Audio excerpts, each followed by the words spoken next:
It was a moment that should have been filled with hope. A young couple just 17 days into parenthood, navigating the challenges of new life and young love. But instead of receiving help, they were met with betrayal. A woman posing as a social worker offering support gained their trust with promises of assistance. Instead, she kidnapped their baby boy, and he has never been seen since. That baby boy would now be in his 40s today. The case, long gone cold, has recently seen renewed hope as investigators release an age-progressed image, reigniting the search and the possibility that someone out there may hold the key to reuniting him with his biological family.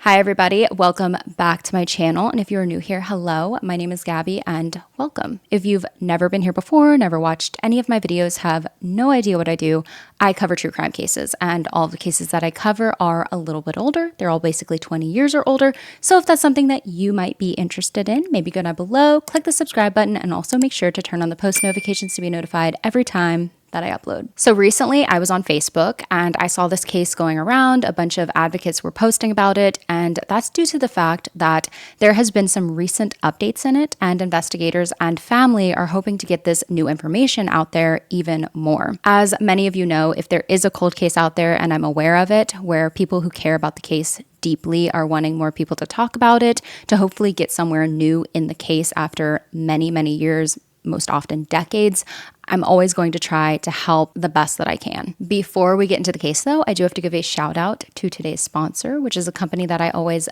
thoroughly enjoy working with, which is Factor. I've worked with Factor for a couple years now, and if you're unfamiliar with what they are, Factor is owned by HelloFresh, another food-related company that many of us enjoy. I like alternating between the two brands, much like I do with Green Chef. However, Factor stands out in its own way. It's an always fresh, never frozen meal prep subscription service that delivers restaurant quality meals to your doorstep each week. Factor eliminates something that many of us stress out about, which is meal planning. With each meal, you can skip the grocery shopping, prep work, and cooking fatigue. Each week, there are over 35 meal options, including choices like keto, calorie smart, vegan and veggie, and more. There is something for everyone. For this video, working with them, I actually went with one of their gourmet options and chose truffle butter filet mignon as one of the meals, and it was phenomenal. You might think that cooking a filet mignon in the microwave wouldn't come out good, but it was insanely tender and so flavorful. So basically, on top of their regular meals, you can elevate your plan with a gourmet twist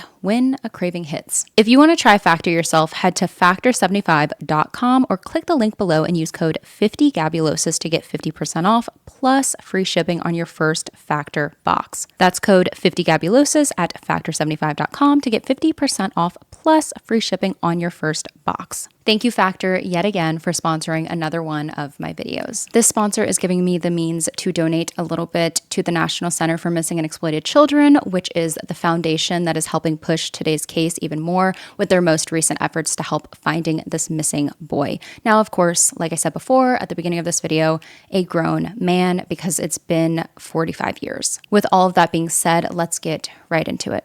This is the disappearance of Kevin Jr. Kevin Art Verville Jr. was born on Saturday, June 14th of 1980 to his loving parents Angelina and Kevin Verville. At the time of his birth, the Verville family was residing in the Sterling Homes apartment complex, a community located in Oceanside, California. This neighborhood served as an off-base housing for military families affiliated with nearby Camp Pendleton, a major United States Marine Corps base. The Vervilles, like many other young military families in this area, were building their lives amidst the supportive environment of this close-knit, service-oriented community. The couple had married 2 years earlier in the Philippines, where Angelina was from. She met Kevin due to the fact he was stationed there for the Marines. Soon after their marriage, he was transferred to Southern California, and Angelina went with him. In 1980, they were new to the area of Oceanside, but were hopeful for the future. They were in love and filled with joy, excited for their journey as parents to their beautiful newborn son. When little Kevin Jr. was only 17 days old, though, a little more than 2 weeks, his parents experienced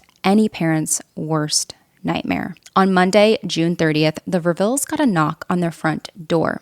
When they opened it, they saw a reddish blonde, curly-haired woman with glasses that introduced herself as Sheila.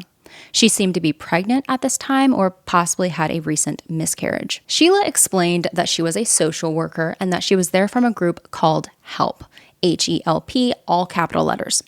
What was HELP, though? Well, she said it was a government organization offering aid to young, low-income military families. This would include things like providing financial assistance, bringing them diapers, formula, food, anything that would help alleviate any stress on the parents and make sure the new baby was well taken care of. Of course, Kevin and Angelina were thrilled. They were a young couple, this was their first child, and they could use any help that they could get. They also did not question whether this was legitimate or not because it seemed to be. Everything looked official. Angelina also most likely felt an immediate connection to Sheila because Sheila spoke Tagalog, which is Angelina's native language. Sheila filled out some paperwork, quickly examined Kevin Jr., and promised Angelina that she would soon return to personally escort both her and little Kevin Jr. to the HELP office to begin the enrollment process for the program. The next day, Tuesday, July 1st, Angelina and Kevin arrive back at their apartment from picking up some groceries at the commissary, and they hear a knock on the front door. It's Sheila. They were hopeful the woman would come back soon and help them get enrolled in the program, but they weren't expecting it to be the very next day. Sheila told them that Angelina and Kevin Jr., if they had the time, could come with her immediately and get enrolled at the office for the program. They were so excited, they felt like their prayers had been answered, and Kevin said that he would go ahead and put the groceries away. He kissed his wife goodbye, and she walked out the door cradling their son. Angelina got their son wrapped in a little pink and blue striped blanket, wearing a yellow shirt and plastic diaper, situated in the car seat in the car, and they drove off. Sheila's vehicle was described as a gray or silver four-door sedan with California plates, ordinary in appearance, giving no indication of the tragedy about to unfold. Sheila explained that before heading to the enrollment center, they needed to make a quick stop to pick up another young mother who was also planning to register her child in the same program. Angelina had absolutely no problem with this, and this was also another factor of all of this that made her feel like this was more legitimate. Okay, there was going to be another mother, we were going to pick her up, and we were all going to do this together. As they drove further from the familiar streets of Oceanside, the surroundings gradually changed. Neighborhoods gave way to winding roads and open countryside, leading them deep into a remote rural area of North San Diego County. The isolation of the location might have unsettled Angelina, but Sheila remained composed and friendly, offering no reason for suspicion, at least not yet. Eventually, Sheila slowed the car and pulled over at a point slightly east of Highway 76 and Interstate 15 near a modest house set back from the road. She turned to Angelina and calmly asked her if she would mind knocking on the front door to let the other mother know they had arrived because she was pregnant and it would be easier for Angelina to get out of the car quicker and go to the door. Trusting the woman who had seemed so genuine and helpful, Angelina stepped out of the car, leaving her baby momentarily inside. But the moment that she closed the door and turned toward the house, the sound of tires spinning on gravel shattered her trust. Angelina whipped around just in time to see the sedan speeding off, her son still inside. In a flash, Sheila was gone, disappearing down the desolate road with baby Kevin Jr., leaving behind a stunned and absolutely heartbroken mother in the dust. Angelina at this point was left completely alone on the side of an unfamiliar road and had just watched a stranger drive off with her baby boy, realizing at that moment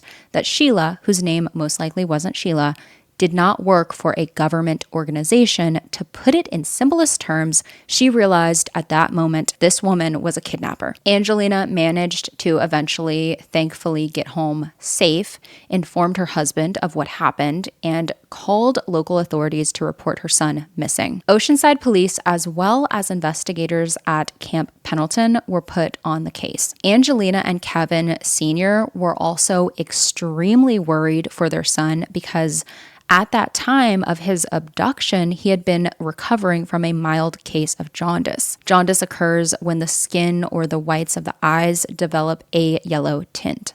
This condition can be a warning sign of a serious underlying issue, such as liver disease, and requires prompt medical attention. But he was, at this time, recovering from it. They had been recently keeping a very close eye on him, and he was seeming to do a bit better. At this time, Angelina and Kevin had to give as many details as possible to police regarding this Sheila woman in the hopes of locating her and bringing baby Kevin back home. Kevin Jr.'s kidnapper, or Sheila as she called herself, was described as being either Caucasian or possibly of Hispanic or Filipino background, looked to be between 20 to 28 years old, stood between 5 feet 1 inch and 5 feet 3 inches tall, and weighed between 105 to 135 pounds. She had a notably attractive face with freckles. At the time of the abduction, she was reportedly wearing very heavy makeup, which may have been used to alter or enhance her features. One particularly identifying characteristic was a distinctive tattoo on her left hand, an X enclosed within a circle. This tattoo was webbed between her left thumb and index finger. When it comes to her hair, it could have possibly been a wig used to better conceal her actual appearance, and possibly the glasses were used as well as a part of her disguise. On the screen is the original police sketch of the kidnapper, one version with glasses and one without. On the day of the abduction, Sheila was wearing navy blue pants and a blue maternity top adorned with red or orange decorative patterns. She also wore sunglasses with oval-shaped frames that were either white or pearl in color. The woman appeared to be in her second trimester of pregnancy and spoke with a slight Spanish accent. Authorities believe that just like her hair and glasses, the pregnancy may have also been fake, but they are not completely certain when it comes to that. Authorities were able to obtain these clues not just from the Vervilles, but also many other people who had come in contact with this mystery kidnapper around that time. In the days and months that followed the abduction of Kevin Jr., the San Diego field office of the FBI became actively involved in the investigation. Agents launched an intensive search for both Kevin Jr.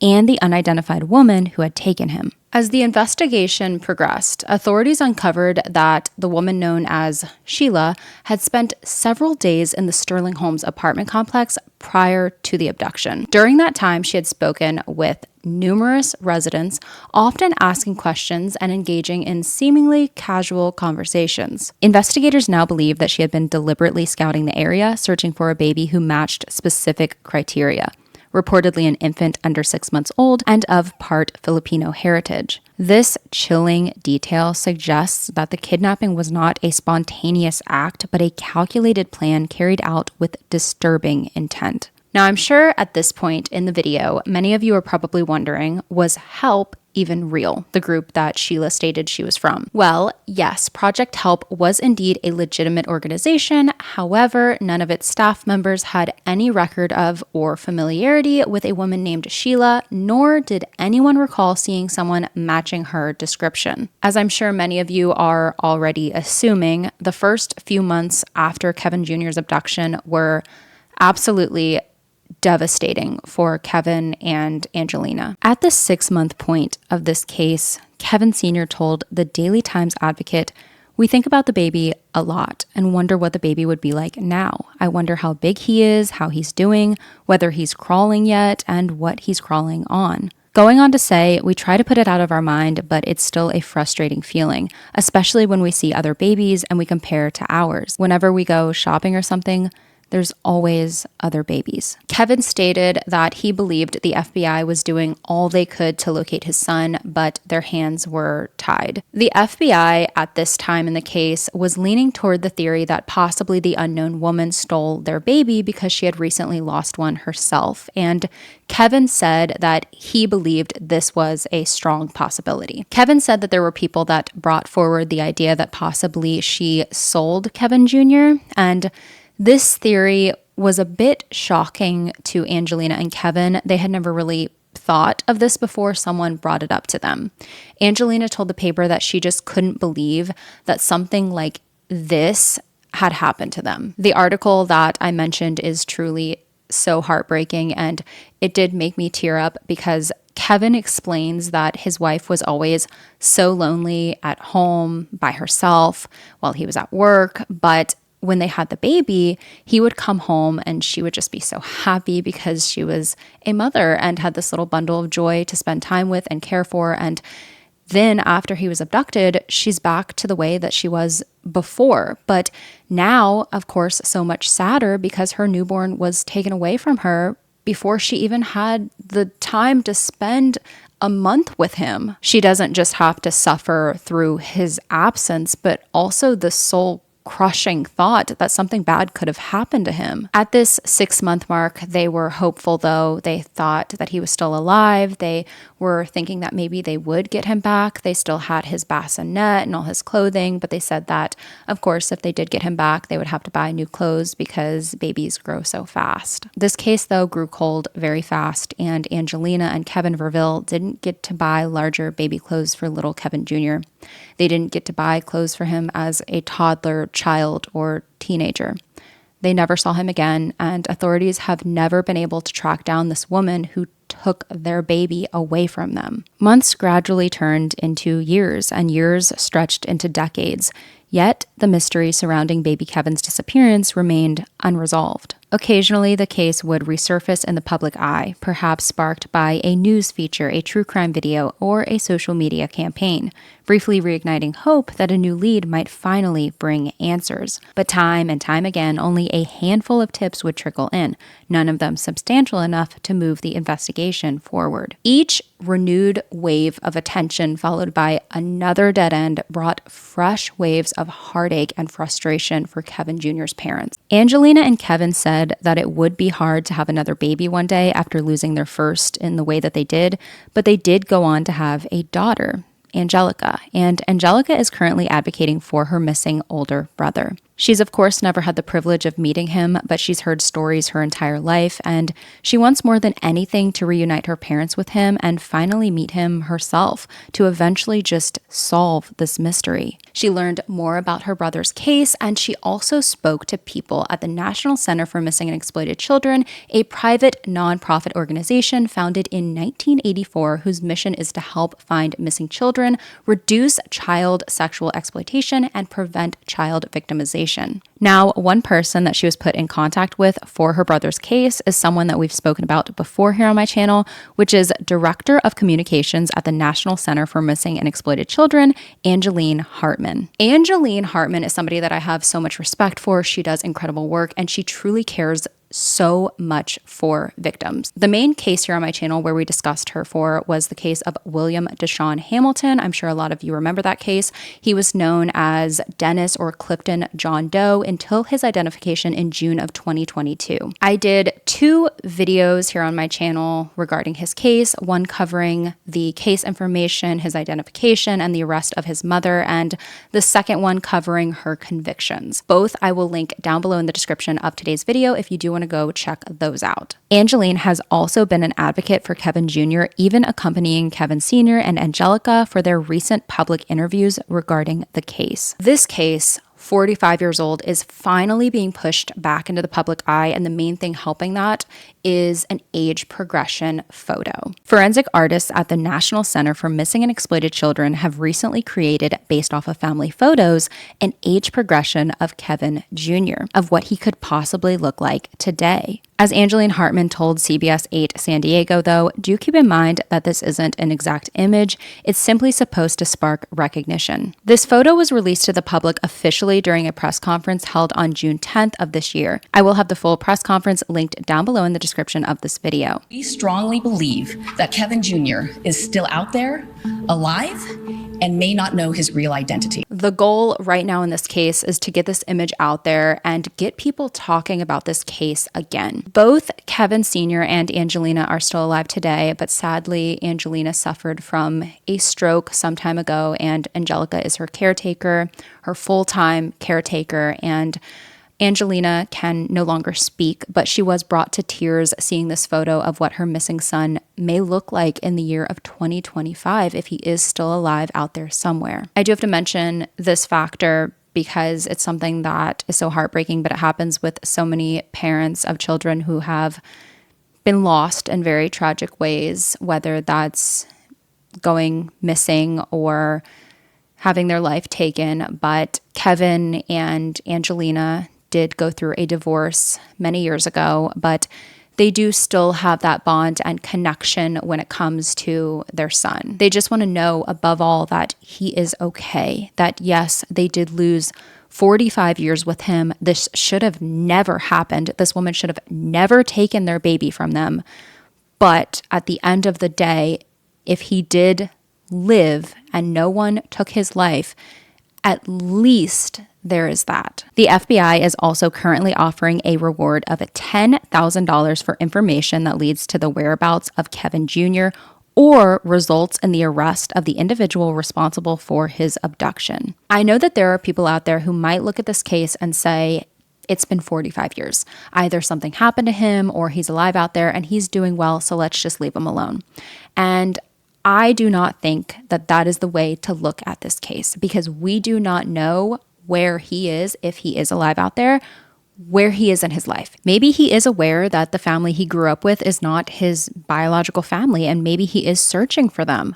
We don't know. There have been so many instances, especially in the past few years, I would say mostly the past 10 years, where people who were abducted at a very young age were finally found. I mean, at the end of last year, we covered the case of Luis Armando Albino, who was located after 73 years. We also covered the case of Mary Agnes Maroney, whose family found out after 93 years what happened to her, in a very similar situation where she was abducted by a woman who came in and promised the family help. Just like Luis, Mary lived out a full life. Today, in most cases where the truth is finally uncovered about a kidnapped child who was given to and raised by another family, the breakthrough often comes from genetic databases like Ancestry or 23andMe. Kevin Jr. may be alive out there somewhere under a different name, and he has no idea of his true identity or where he came from. He could have been raised by the woman posing as the social worker, or possibly sold to a family who wanted a baby of Filipino background. If you have any information on Kevin Jr., his abduction, or the unknown female suspect,